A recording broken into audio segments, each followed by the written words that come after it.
Part 2, the Eternal Parent.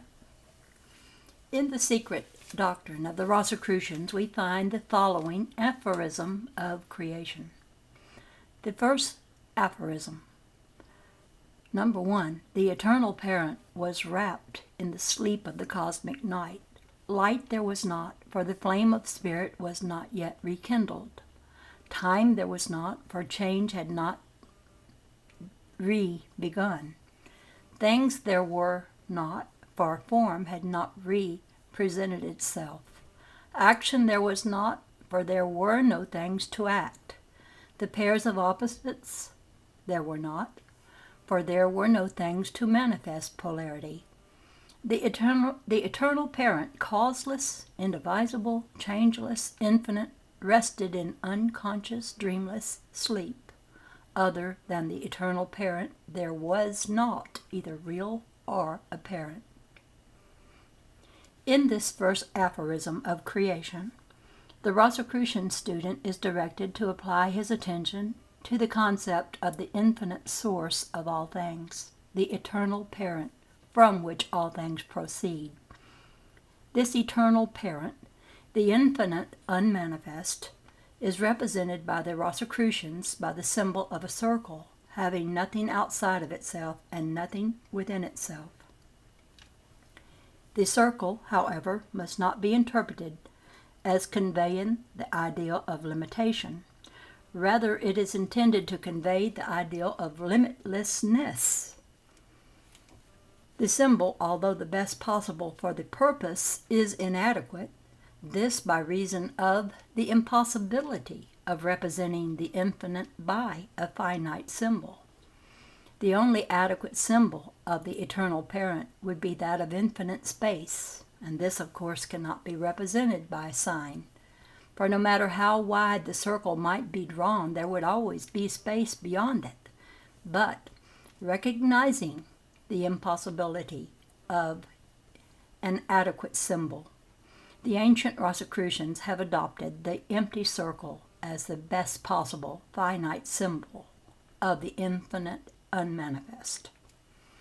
The concept of infinite space has always been regarded by the Rosicrucians as the best possible concept with which to think of the infinite unmanifest, since the latter cannot be actually thought in consciousness as a thing, and consciousness is capable of thinking only of things.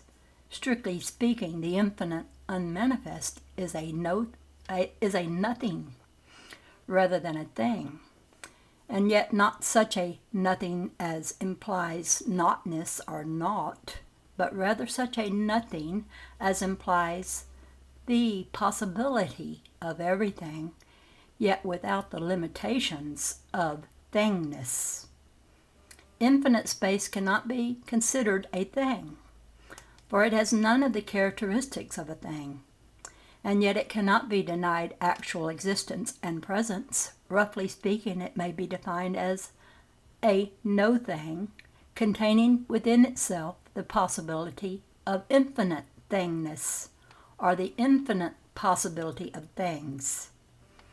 Infinite space must be thought of as the absolute container of everything, whether manifest or unmanifest. For outside of infinite space, there is only nothingness, or more strictly speaking, there is no outside of infinite space. Infinite space, therefore, has always been the accepted occult and esoteric symbol by means of which men are able to think of the infinite unmanifest, the Eternal Parent, wrapped in the sleep of the cosmic night. In one of the ancient occult catechisms, the question was asked, what is that which ever has been, is now, and ever shall be, whether there be a universe or not, and whether there be gods or not? And the answer is space. The strength of this symbol of infinite space, as indicating the infinite unmanifest, is perceived when the mind tries to think or even imagine the absence of infinite space, either as absence before its creation or else as absence after its destruction. It will, of course, be discovered that the human mind and the human imagination finds it impossible to think of space being absent in either event. The mind is compelled to think of space as being infinite and as being eternal, without regard to whatever else is held to be either present or absent at any time, past, present, or future. And at the same time, the mind finds that it is unable to define space as a thing, yet it dare not regard it as a nothing or naught. It is found that infinite space must be always thought of as necessarily eternally present, and yet ever free from the limitations of things. Moreover, as infinite space is invisible and beyond the other senses, it cannot be known or cognized as a thing, though regarding it must always report not this, not that, regarding it. And it answers to the ancient sage's statement of reality, that the essence of being is without attributes, formless, devoid of distinctions, and unconditioned. It is different from that which we know and from that which we do not know. Words and thought turn from it without finding it. The wise answer only by silence all questions concerning its nature. To all suggestions concerning its qualities, properties, and attributes, the wise simply answer, neti, neti, not this, not that. Of that the wise assert simply, it is. And as other ancient sages have said, the imagination, the understanding, and the abstract thinking will always strive in vain to represent the infinite, for no form of finiteness, to which thought and speech also belong, can express the infinite, nor can that which was time timed express the timeless and eternal, nor can thought resultant from the chain of causation grasp the causeless or self-existent. So in every way and from every angle of view, we discover that the disciple of infinite space is a noble and worthy symbol of that which we mean when we try to think of the infinite unmanifest, of the essence of being, before manifestation into activity and form. The first aphorism states that the eternal parent was wrapped in the sleep of the cosmic night. In this sentence there is reference to that teaching concerning the cosmic days and nights, which under some of many names is found laying at the base of all esoteric teaching and occult philosophies. The highest human and superhuman intelligences have testified to the fact that rhythm is abiding in and manifest through the cosmos, from the tiniest point of manifested being to the totality of being. There is found to ever exist the presence and manifestation of rhythm. There is reported to us from the highest occult sources of information the fact that the all presents itself alternately in great periods of manifestation called the cosmic days, followed by a like great period of unmanifestation called the cosmic nights. During the cosmic night, the eternal parent exists as if wrapped in an unconscious and dreamless sleep, from which, with the dawn of the new cosmic day, it awakens gradually into manifestation. The cosmic day, in turn, gradually finds itself changing into a twilight, which slowly but surely darkens into the cosmic night, when all again is stilled and quiet, and so on and on and on, in infinite sequence and repetition, in infinite rhythm. The cosmos presents this succession of days and nights, of manifestation and unmanifestation. And so it has been forever and ever, and will continue forever and ever without end, ceasing or interruption. Such is the report of the wise and the illumined teachers of the race.